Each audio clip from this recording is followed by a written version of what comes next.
This is the Big Dog Backyard. I'm the Big Dog. I've got something for you tonight. This is the second part of the interview with KJ, i.e. Paragon. The man is amazing. You gotta listen to this man and listen to what he says because this man is deep.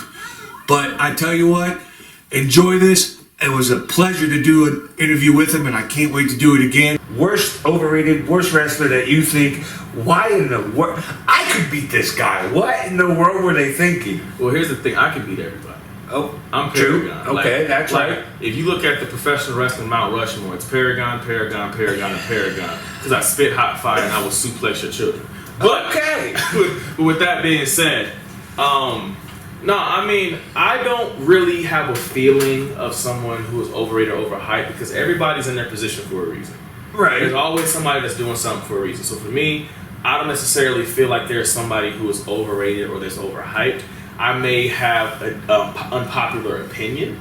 Okay. But like, for instance, a lot of people, they are like Stone Cold is the Attitude Era. Stone Cold is the Attitude Era guy. Yeah. Me being a Rock guy, I'm like, I don't put respect on Stone Cold's name.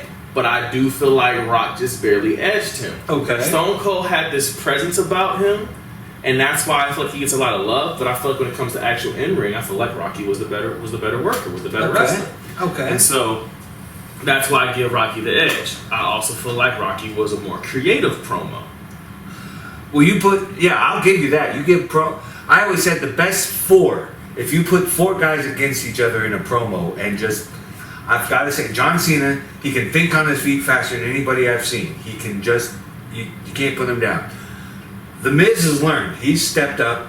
And CM Punk, he could mastermind it. And then you put Flair and Guerrero in, and you're never going to get out of the ring. They're never going to be able to get a match going because nobody is going to get on top of each other on that. No. But I feel like you put Rock in there, and especially when you put 2000, 2001 Rock in there. Oh yes. I feel like he was so untouchable on the mic.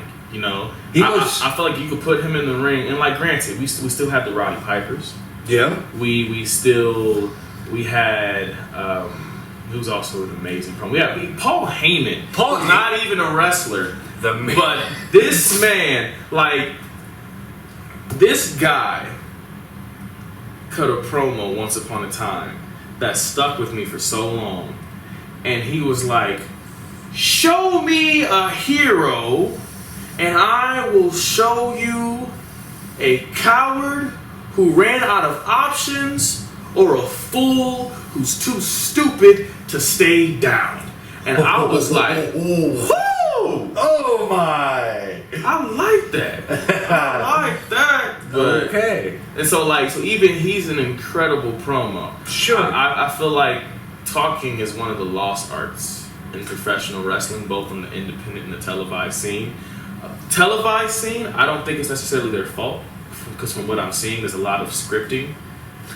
So with so much scripting, it's hard for certain people to find who they are when they're having to read word for word, especially guys that don't have acting backgrounds. But then you look at the indies, and there's some guys that the issue is they don't practice. Some guys, the issue is they feel they don't have the opportunity. But me, if I'm on a road trip and I got a carload full of people, if we're not playing the wrestling game, which is pretty like a wrestling name game, you have to say a wrestler's name, and the last letter of that wrestler's name be the first letter of the wrestling name you say. And if you get one wrong, then you get a WWE, and then you're out. But if we're not playing that game, then we're doing promo offs, or as I was told the Jake the Snake Roberts Challenge, the Jake the Snake Challenge, where someone will give you a word. It could be the most random word. Think about snow. Your word is snow, and you have to cut at least a minute promo. Either on the word snow, using the word snow, involving the theme of snow, you know, and we will practice that on car rides to keep our skills going. Granted, I have 21 years of acting experience. I've done public speaking. I'm a motivational speaker. I have talking experience. Even I feel like I have to keep my skills sharp. And so I could be in a road trip and it's a manager or a referee or another worker or whatever like that, and I'm like, yo, your word is bicycle. And then they might tell me like, yo, your word's cat food. And like literally, we will be in the car, doing promos and stuff like that. We might even cut promos back and forth on each other. Like and I feel like if more people would realize how the art of promo is important, because also your promos help. If you have to be a character in wrestling, your promo's gonna help you do that. But my trainer always says, and his name is Truth Martini. Shout out to Truth Martini.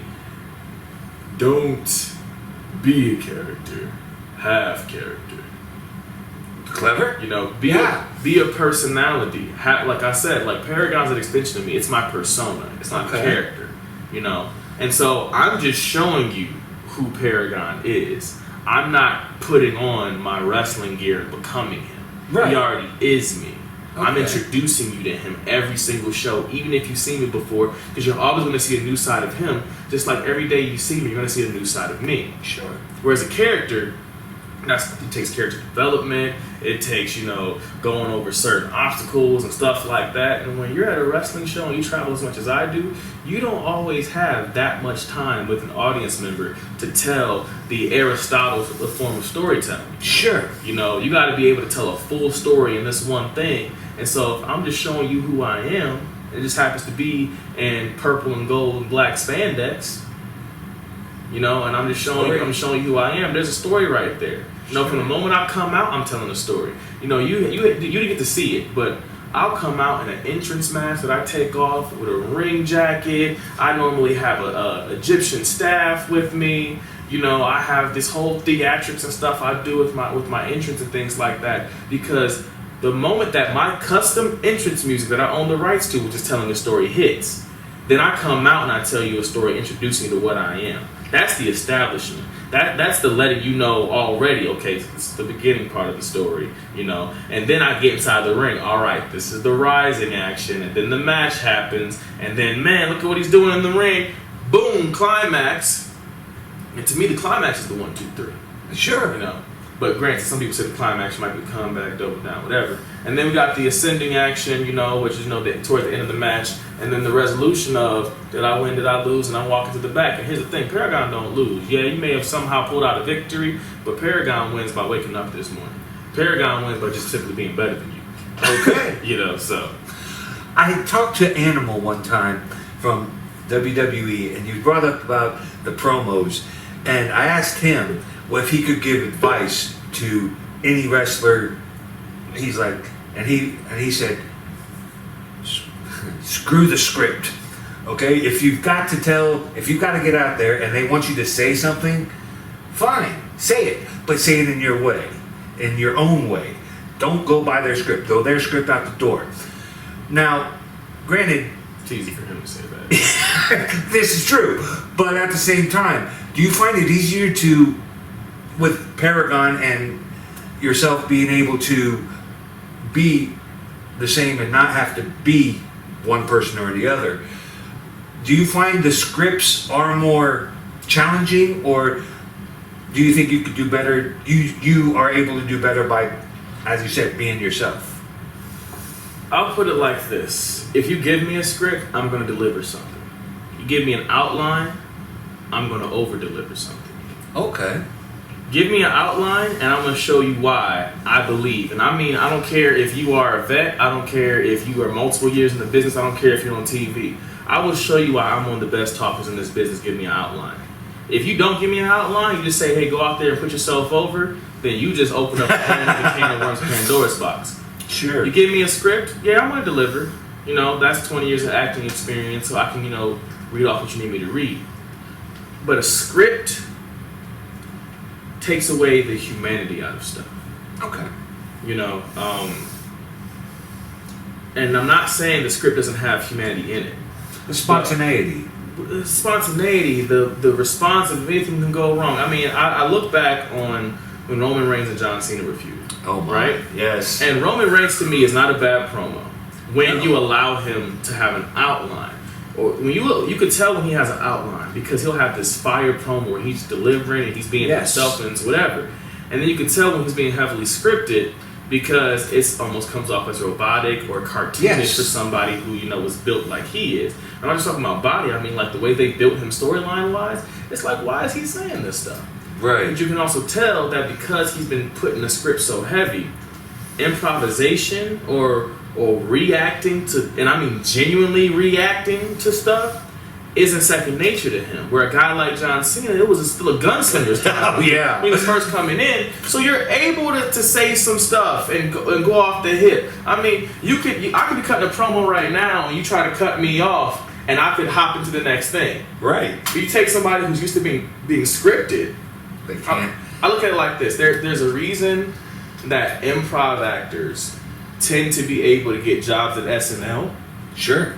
Better than stage actors who love acting, but can't have to have a script. Even comedians, because believe it or not, comedians are still somewhat following the script. Yeah, they made the script and it's their genuinity, but if I'm over here showing you, hey, this is who I am, and then you throw a wrench at me, I have to be able to adapt.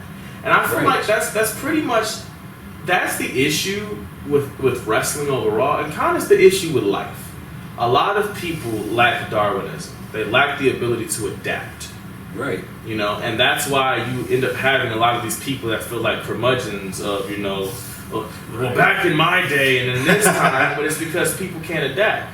No. If you feel like there's something wrong with something, then how about you adapt or create something to change and challenge that? Otherwise, you're just feeling like a relic to some people. Right. And that's life, You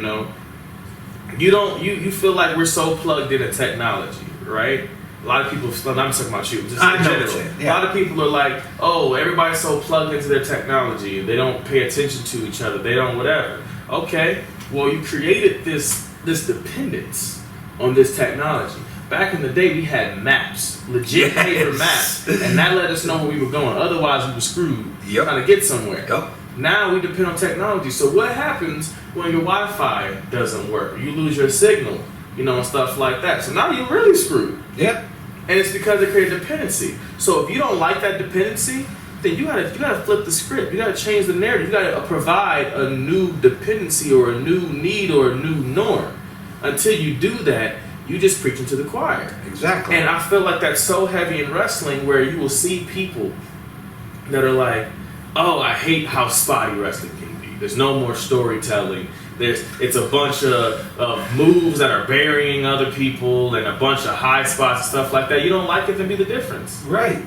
I'm going to say, like, when I go in that ring, I mean, you've seen me work. I'm not over here doing a bunch of flips. Granted, I can do a nice Pele kick. I might do a handspring, whatever. But I keep my butt on the ground. I know what I do, and I know what I love to do, and I know what I do well. So I'm going to try to keep you on that mat. I'm going to try to throw you around. I'm going to try to do joint manipulation. I'm going to try to tap you out. I'm going to try to knock you out with a bicycle knee or elbow or whatever may have you. I'm going to try to slam you with judo throws and suplexes or whatever, because I know what I do. But my thing is, I'm also going to tell a story from beginning to end, because that's what I want to do. And my mentality is this: you don't like the spotty guys, right? And sometimes spotty guys can bother me as well, because I don't mind having spots. But if your entire match is just spot, there's no storytelling. If I don't like that, if I have an issue with that, then why don't I put together a good enough story that I have spots throughout, but they help the story, they help tell the story. Exactly. And so we see who's matching the night tonight. Is it the one that is doing all the flips and not enough actual moves and not enough selling or whatever like that? Or is it the one that tells the story from beginning to end and gets the crowd invested? If the crowd enjoys this match more, then that's on me to do better. Sure. That's on me to change whatever. If they enjoy my match more, then I prove my point for that day, for that audience, for that crowd. Right. And you know what's even crazier? Maybe they enjoy both of our matches. So maybe we figure out who enjoyed what more when we go to the merch table. Who sold more merch? The one that told a story or the one that whatever? I've been on shows with faces, with good guys. Well, I'm a bad guy. Well, I'm a heel. And I sold more merchandise than them. Sure. And granted, the crowd loved them and stuff like that, but they were doing a bunch of spotty stuff that the crowd couldn't pay attention to. And I'm like, and I'm over here and I'm telling a story, and I made somebody cuss me out. I had a old lady trying to punch me in my face. And then literally 12 minutes later, as she's telling me she hates me, now how much is your stupid shirt? For you, 50 now. Since you're talking mess. Mad at me because your teeth so spaced apart, looks like your tongue's in jail. You mad at me. Hey, it's the big dog. I'm going to be in Marion at MCW this weekend. Come check it out. B Ministries building.